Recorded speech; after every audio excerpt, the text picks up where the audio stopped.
चलिए आगे की क्वेश्चन सॉल्व करते हैं। क्वेश्चन नंबर 20 लास्ट वीडियो में हो गया था। क्वेश्चन नंबर 21 हमें करना है। क्वेश्चन नंबर 21 क्या कह रहा है, चलिए।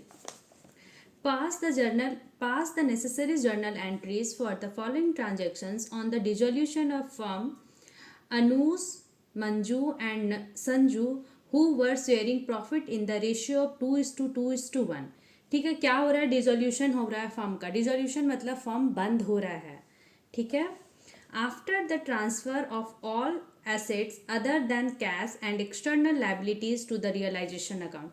क्या होता है, जब डिसोल्यूशन होता है तब रियलाइजेशन अकाउंट बनता है। सारे एसेट्स को रियलाइज करते मतलब सारे एसेट्स को बेचेंगे या नहीं तो कुछ एसेट्स पार्टनर ले जाएंगे और जितने भी लाइबिलिटीज है फर्म का वो पे आउट होगा, ठीक है। तो इस केस में दे रहा है Anju, Manju and Sanju are partner. Sharing दे रहा है, प्रॉफिट शेयरिंग रेशियो दिया है 2:2:1। सारे एसेट्स को ट्रांसफर करेंगे सिर्फ कैश को छोड़कर और कुछ एक्सटर्नल लाइबिलिटीज। सारे एसेट्स को ट्रांसफर करेंगे रियलाइजेशन अकाउंट में और सारे लाइबिलिटीज को ट्रांसफर करेंगे रियलाइजेशन अकाउंट में। सिर्फ कैश बैलेंस को नहीं करेंगे, अदर देन कैश बोला एसेट्स के साइड वाला, ठीक है। चलिए 3 एडजस्टमेंट है, इसको सिर्फ और सिर्फ जर्नल एंट्री करना, कोई भी अकाउंट ओपन नहीं करना है, लेजर नहीं बनाना है। Debtor were ₹62,100। Anju takes over debtor amounted to 60,000 at 58,600 and the remaining debtor were sold to a debt collecting agency at 50% of the value। First वाला ही सॉल्व कर लेते हैं, पहले क्या करना है, ठीक है। चलिए क्वेश्चन नंबर 21 जर्नल एंट्री बनाना है। ये हमारा कॉलम रहता है क्रेडिट का, ये डेबिट अमाउंट, क्रेडिट अमाउंट और इधर डेट। चलिए date particulars debit amount, credit amount, ठीक है। क्या बोल रहा है, इस केस में हो रहा है डिसोल्यूशन हो रहा है। मेरे हिसाब से ना जर्नल एंट्री इस पेज में पूरा लग जाएगा, तो इसका जो वर्किंग होगा वो मैं नेक्स्ट पेज में बता देती हूँ कैसे कैसे ये एडजस्टमेंट किया है, ठीक है। चलिए वर्किंग समझ लेते हैं, जर्नल एंट्री में बस तो पोस्ट ही करना है ना। चलिए वर्किंग समझते। एक डेटर है 62,100 का, ठीक है। अंजू जो पार्टनर है वो इस डेटर का 60,000 लेकर जा रहे, लेकिन उस 60,000 का वैल्यू वो कितना में लेगी, 58,600 में। मतलब टोटल डेटर 62,100 का है, ये बोली 60,000 का डेटर हमको दे दो, लेकिन कितना में देना, 60,000 का डेटर हमको देना लेकिन इतना में, ठीक है। पर अभी भी 2100 का डेटर बचा रहेगा, ये समझना है, ठीक है। तो डेटर अंजू लेकर जा रही है, तो Anju's capital to realisation account. पहले रियलाइजेशन में ये एसेट ट्रांसफर होगा। रियलाइजेशन के डेबिट साइड में अगर रियलाइजेशन अकाउंट बनाते तो एसेट इधर ट्रांसफर करते, इधर लाइबिलिटी ट्रांसफर करते, तो एसेट ट्रांसफर हो चुका है। अब वो एसेट को बेचते या कोई पार्टनर लेकर जाएगा, तो इस केस में अंजू वो एसेट को लेकर जा रही है, तो Anju capital debit. First case में अंजूज कैपिटल अकाउंट डेबिट 60,000 का था, 60,000 का डेटर वो 58,600 में ही लेकर जा रही है, 58,600 में ही लेकर जा रही है, ठीक है। टू रियलाइजेशन, एसेट नहीं लिखेंगे, टू रियलाइजेशन अकाउंट, क्योंकि डिसोल्यूशन में पार्टनरशिप फर्म बंद हो रहा है, तो सारे एसेट्स और लाइबिलिटीज को रियलाइजेशन अकाउंट में ट्रांसफर करते हैं कि उस एसेट से कुछ रियलाइज करो और सारे लाइबिलिटी को पे करो और फर्म को बंद करो। बंद करना है तो फिर एसेट अकाउंट लिखेंगे, तो एसेट अभी भी दिखता रहेगा बुक्स ऑफ अकाउंट्स में, इसीलिए रियलाइजेशन अकाउंट में ट्रांसफर करते हैं। और अब एक बार एसेट ट्रांसफर हो गया तो सारे अब जितने भी आगे का ट्रांजेक्शन्स होता जाएगा वो रियलाइजेशन अकाउंट से होगा, पे भी रियलाइजेशन से अकाउंट से होगा और एसेट रियलाइज भी रियलाइजेशन अकाउंट से होगा। तो यहाँ पे होगा बीइंग सम डेटर, क्योंकि सारा डेटर नहीं लिया, ये कुछ डेटर ही लेकर गया, सम डेटर टेकन ओवर बाय, कौन लेके जा रहा, अंजूज, ठीक है। चलिए नेक्स्ट दूसरा है कि वही जो डेटर बचा 62,100 का डेटर था, जो 60,000 का डेटर अंजू लेकर गया, 60,000 को वो कितना में लिया हम लोग को नहीं देखना, बुक वैल्यू 60,000 का लेकर चला गया। अब रिमेनिंग डेटर बचा 2100 का। इस डेटर को 2100 का डेटर को किसी और को बेच दे रहे, डेट कलेक्टिंग एजेंसी है उसको बेच रहे, लेकिन 50% वैल्यू में। अभी भी डेटर 2100 का अवेलेबल है बुक्स ऑफ अकाउंट्स में, लेकिन इसको डेट कलेक्टिंग एजेंसी को बेचना है, डेट कलेक्टिंग एजेंसी को देना है, लेकिन 50% पे। तो 2100 का 50% आधा कर दो, ठीक है, इसको आधा कर देना है, तो तुम्हारा हो जाएगा 1050, ठीक है, 1050 हो जाएगा। 1050 ये रियलाइज होगा बैंक अकाउंट से, बैंक अकाउंट से रियलाइज होगा टू रियलाइजेशन, बैंक अकाउंट आया रियलाइजेशन अकाउंट, ठीक है, रियलाइजेशन अकाउंट में आया 1050, 50% ही, 2100 का डेटर बच रहा था, लेकिन 50% ही रियलाइज होगा। बीइंग, अब सारा डेटर का हो गया, being the remaining debtor sold to debt collecting agency at 50%, 50% नहीं भी लिखेंगे चलेगा। बीइंग द रिमेनिंग, बचा हुआ कितना था, 2100 का बचा था, remaining debtors sold to a debt collecting agency, debt collecting agency, ठीक है, हो गया, डेटर का सारा ट्रीटमेंट हो गया, ठीक है। चलिए चलते आगे। सेकंड क्या बोल रहा था, ये फर्स्ट वाले का 2 एंट्री हुआ, तो अब नंबर सीरियल नंबर से ही करते हैं। आगे क्या है, कुछ एसेट है, sundry assets worth of ₹58,500, Manju is to take over some sundry assets at 36,000 being 10% less than the book value, ठीक है। Sanju is to take over remaining sundry asset at 80% of their book value, ठीक है। Sundry asset कितना का है, 58,500 का है, मंजू उसको 36,000 में लेकर जा रही है, 36,000 में सब कुछ एसेट्स को लेकर जा रही है। जो 36,000 ली है वो जितना भी बुक वैल्यू होगा उसका 10% लेस है, मतलब कि ये 36,000 90% है, ठीक है। चलिए देखते हैं टोटल सन्ड्री, ये वर्किंग नोट 1 है, ये 2 है, ये वर्किंग नोट 1, ये 2, कितना का सन्ड्री एसेट था, सन्ड्री एसेट 58,500 का है, 58,500 का है, जिसमें से मंजू जो है वो 36,000 का डेटर लेकर जा रही है, एसेट लेकर जा रही है। तो इस 36,000 एसेट लेकर जा रही है, जो ये 10% लेस किया हुआ है, मतलब कि ये बुक वैल्यू नहीं है, बुक वैल्यू कुछ होगा इसमें से, सम एसेट्स को लेकर जा रही है, तो ये 10% से कम लेकर जा रही है, मतलब लेकर जाने वाला वैल्यू ये है, मतलब 90% जितना भी एसेट, कुछ एसेट का वैल्यू लेकर जा रही होगी, या इसको 38,000 मान के चलो, तो 38,000 के बदले वो 10% कम करके दे के जा रही है, मतलब कि ये 90,000 है। इस 36,000 का ये 90% है, तो इसका 100% निकालने के लिए क्या होगा, ये होगा, ठीक है। इसका बुक वैल्यू के लिए, ये लेकर जाने वाला प्राइस है, इसका बुक वैल्यू के लिए ये कटो, ये है हमारा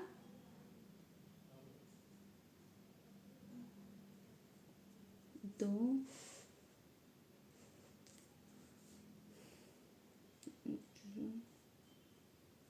ये पूरा 40,000, 40,000 का बुक वैल्यू को वो 36,000 में लेकर जा रही है, मतलब ये 10% लेस किया हुआ है, इसका 10% लेस किया हुआ है, तो ये लेस करके दिया है इस वैल्यू का। तो ये वैल्यू निकालने के लिए अगर ये इसमें से 10% घटा कर ये है, तो ये है कितना, एक्चुअल में 90%, तो हम लोग को चाहिए 100%, तो 100% के लिए ये हो गया, ये बुक वैल्यू 40,000 का है, पर वो लेकर जा रही है 36,000 में।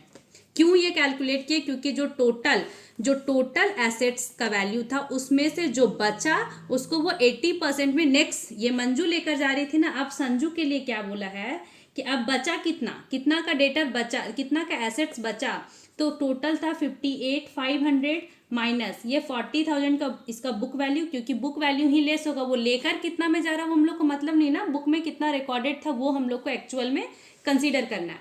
तो ये इतना का एसेट्स था, इतना का बुक वैल्यू वो मंजू लेकर जा रही है 36,000 में। लेकर कितना में जा रही है अभी कंसीडर नहीं करना है, कंसीडर करना है बुक वैल्यू। बुक वैल्यू को कंसीडर करना है, तो ये बचा इतना, इसका वो 80% संजू लेकर जा रही है, इसका 80% संजू लेकर जा रही है। ठीक है,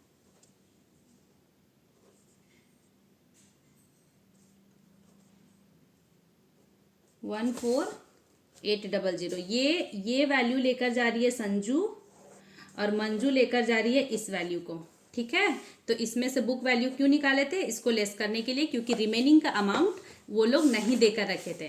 तो अब मंजू लेकर जा रही है क्या, मंजू लेकर जा रही है एसेट को, लेकिन फिर भी हम लोग करेंगे मंजूस कैपिटल, मंजू लेकर जा रही है, लेकिन कहाँ से, रियलाइजेशन से। ठीक है, रियलाइजेशन से कितना लेकर जा रही है 36,000 ही, क्योंकि बुक वैल्यू लेकर नहीं जा रही है, उससे कम में वो देकर जा रही है। Being sundry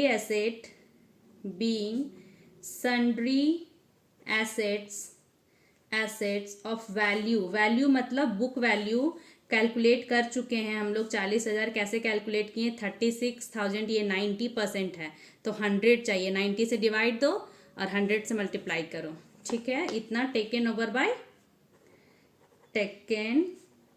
over by Manju at 36,000।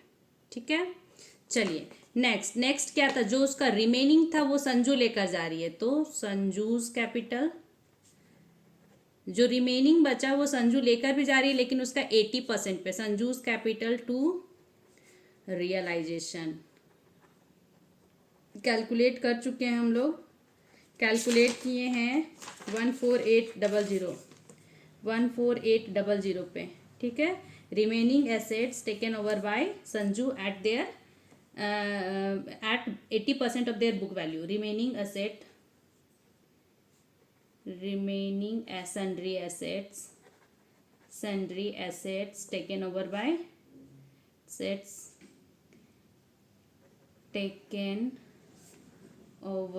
by Sanju at 14800, और दिखा सकता है वर्किंग नोट 3 पे। ठीक है, चलिए नेक्स्ट क्या है, नेक्स्ट है Sanju assume the responsibility of discharge of Mrs Sanju's loan.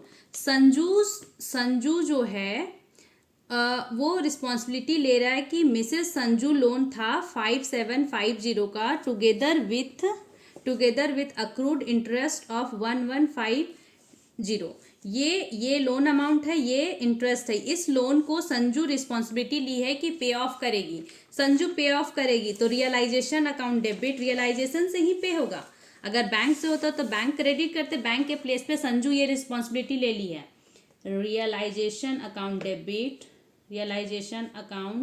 Debit, loan कितने का है, लोन है 5750 प्लस इंटरेस्ट अमाउंट 1150 0 में 7 8 9 6900। ये रियलाइजेशन अकाउंट से पे होगा, और पे कौन कर रहा है, संजूज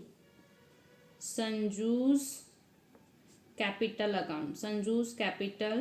अकाउंट। ठीक है, चलिए being Mrs Sanju's loan paid by Sanju. ठीक है, चलिए ये हो गया क्वेश्चन नंबर 22। इसी में करते हैं क्वेश्चन नंबर 22।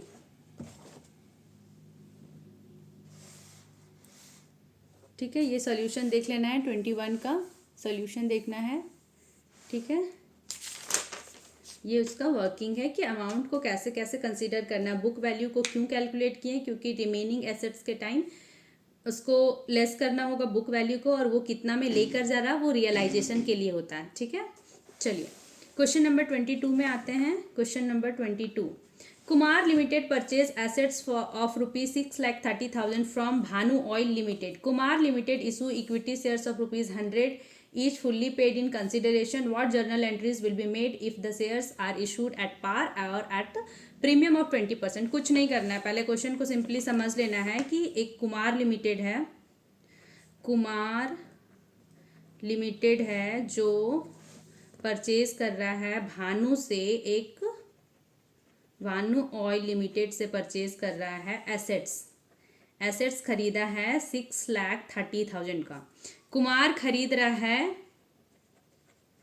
परचेज किया है भानु से, कुमार परचेज किया एसेट भानु से, भानु को ये पेमेंट कर देता, भानु को ये बैंक से पेमेंट कर देता तो कोई लोचा ही नहीं था।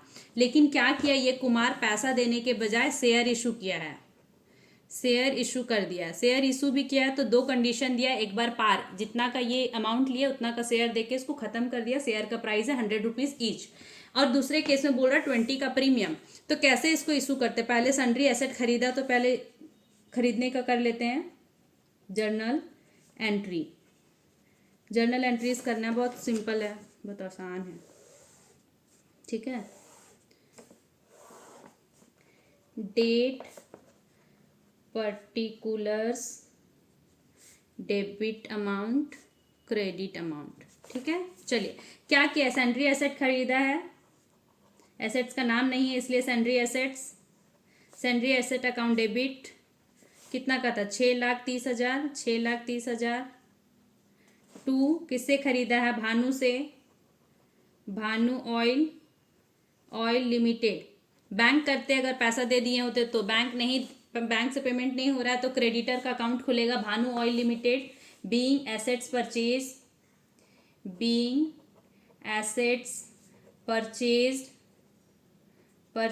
फ्रॉम भानु ऑयल लिमिटेड, इसे खरीदे हैं। फर्स्ट केस में क्या था, फर्स्ट केस में था कि इसको इक्विटी शेयर इशू कर रहे हैं पार पे इक्विटी शेयर देना। भानु को पैसा देना चाहिए था लेकिन देखो क्या मिल रहा है इसको, भानु ऑयल लिमिटेड को क्या देना था बैंक, लेकिन नहीं, उसको दे रहे इक्विटी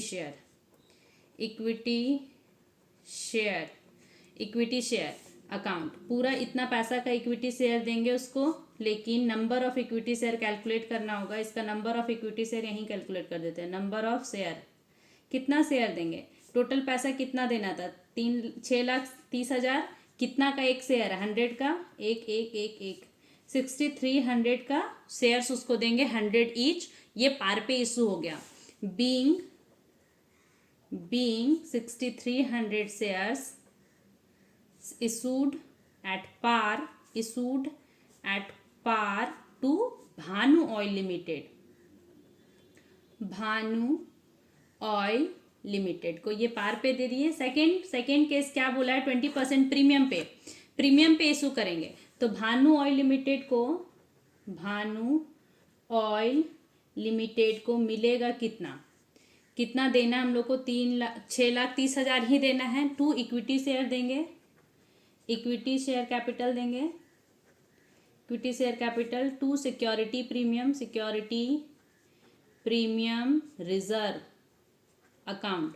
कैसे नंबर ऑफ शेयर्स को कैलकुलेट करेंगे, कितना पैसा देना था 6,30,000, एक शेयर 100 का है प्लस 20% प्रीमियम, 20% 100 का 20% कितना होगा 20, 6,30,000 को डिवाइड करो 120 से, ठीक है। 120 से डिवाइड करना है तो हम लोग का आएगा एक जीरो कट गया, 12 25 60 30, 12 दूना 24 6 12 25 60, 5250 शेयर्स, इतना शेयर्स होगा। अब देखो 5250 ये 100 का होगा, 525000 और 5250 सिक्योरिटी प्रीमियम में 20 ईच का होगा तो 105,000, ये दोनों का ऐड करेंगे, इसके बराबर होगा। नरेशन लिखना होगा, being 5,250 shares are issued at 20% premium to Bhanu limited इन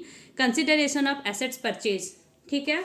मेरे हिसाब से बहुत आसान है नंबर ऑफ शेयर्स कैलकुलेट करना, कितना टोटल अमाउंट कितना पे करना और एक शेयर का प्राइस क्या है। जब पार है तो 100 से डिवाइड, अगर प्रीमियम है तो प्रीमियम का अमाउंट जोड़कर टोटल से डिवाइड। अगर डिस्काउंट पे करते तो अगर 100 रुपीज़ का ईच है, 5% डिस्काउंट है, तो 100 का 5% 5 रुपीज़, 100 माइनस 5 करते, कम पे इशू करेंगे, ठीक है, तो 95 से डिवाइड होता उस केस में। ऐसे प्रीमियम पे ही होता है और पार पे डिस्काउंट पे होता नहीं है, ठीक है। चलिए आगे का क्वेश्चन नेक्स्ट वीडियो में आप इसका सोल्यूशन देख लीजिए, क्वेश्चन नंबर 22 का, ठीक है, क्वेश्चन 22।